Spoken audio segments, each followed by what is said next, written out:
This is from The Waters and the Wild, the beginning. 13 ways to know you are a changeling. 1. You have never felt as if you quite belonged. 2. When you love someone, it is like immolation or drowning. 3. You yearn for the earth, even fantasize about eating it in handfuls. 4. Your skin does not seem like your own. 5. Metal frightens you. 6. Light on shallow water causes you to gasp. 7. As do the carcasses of sea lions, prepared by taxidermists for the coldly lit cases of dark museums. 8. Touch is one of the only ways you know to get back to yourself. 9. But with the wrong human, it can take you farther and farther away until you almost cease to exist. 10.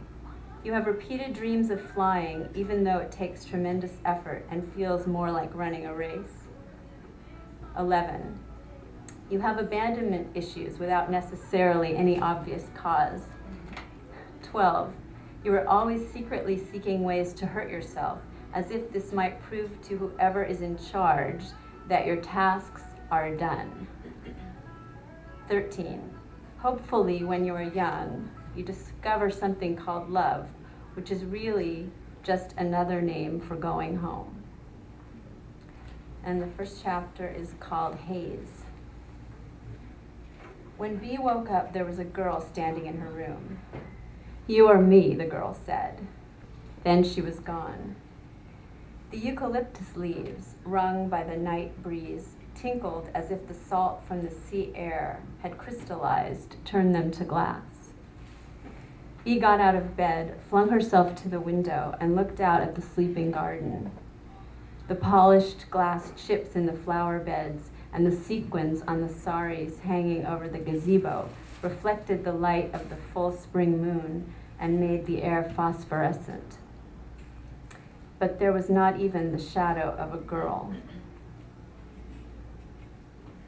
The loneliness Bee always had felt since she could remember feeling anything at all, was so big now, so alive, that it was almost a creature. And after what she had seen, it felt colder, crueler than ever. As a little girl, she couldn't make friends. She was too quiet, unable to read. Her teachers thought she had a learning disability, and for a while she was in occupational therapy, trying to learn how to interpret facial expressions and the tones of people's voices. Now she struggled through school, just passing every semester. "You're smart," her mother said. "It has nothing to do with intelligence. Some of the most creative minds are diagnosed with learning disabilities." School wasn't the only problem. Even with the OT, it was hard to know how to act with people. And everything about Bee was odd. She couldn't eat animal flesh or watch all that television, try to talk about what celebrities were wearing or the war in Iraq. She preferred the solitude of her mother's garden. Miss Green Thumb, her mom called her. When she was little, she fantasized about eating handfuls of dirt to be closer to nature. The red, yellow, and sterling roses bloomed bigger than cupcakes. The water hyacinth in the pond burst into edible-looking purple and white blossoms. As she got older, she tended that pond lovingly, feeding the koi, gently lifting out the plants with their long, trailing roots to clean the filter, drain, and refill the water. On the mossy bank by the pool, she set out rose petal beds and an abalone shell bath filled with water that brought out its rainbows. She squeezed lemons from the tree and picked figs, made lemonade and fig cakes in tiny cupcake holders, put them out on dollhouse china. In the morning, the food was gone and the beds looked slept in. That is the world I belong in, she thought. The tiny garden world, not this. Ever since she was a small child, Bee knew she couldn't tell her mom about the mystery in the garden. Now she had another secret, the girl in her room. Dina didn't believe in the supernatural. She was a born scientist. Everything had a tangible cause related to some function of the brain. But for Bee, this way of looking at the world felt empty, as if you were trying to explain away angels as static in the temporal lobe, deities as no more than electricity. Joseph Hayes, or Hayes as they called him, he might know something about all of this. He always had a book with him and those thick glasses to hide behind. People said he thought he was an alien.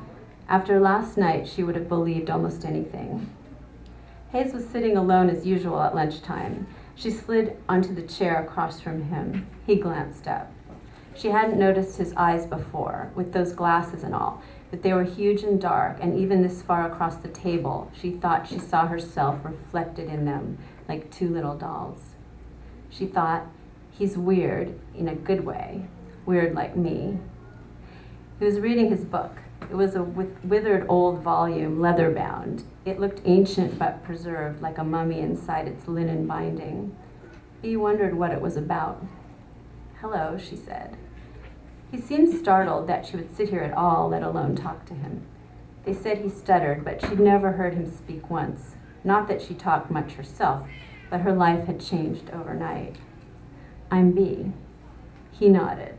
He had high, fine cheekbones and lips like a starlet's, a little acne on his high forehead where a black lock of hair fell forward over his eyes. Hayes, who was this boy? Everyone made fun of him. He stammered. He was smart, unironically ugly, thick-lensed, thick-framed glasses, problem skin, beautiful eyes, hands with tapered fingers and prominent veins, although his nails were bitten so much it looked painful. He had nice lips. Did anyone notice those lips? Did he really believe he was an alien? He read big, thick books about stuff most people didn't believe existed. "You're Hayes, right?" He nodded again, looked down at his book. "What are you reading?" He closed and turned it so she could see the cover. The Encyclopedia of the Paranormal. She knew he was the right one to talk to. "I have a question for you and your book." This sparked his interest, she could tell. His eyes got darker behind the lenses of his glasses, and he tilted his head almost imperceptibly to the side, watching her. She realized he hadn't said a word this whole time, but it felt like he had somehow. "Is there some phenomenon about someone who looks just like you, like a twin? What's that called? The twin who shows up and then just disappears?"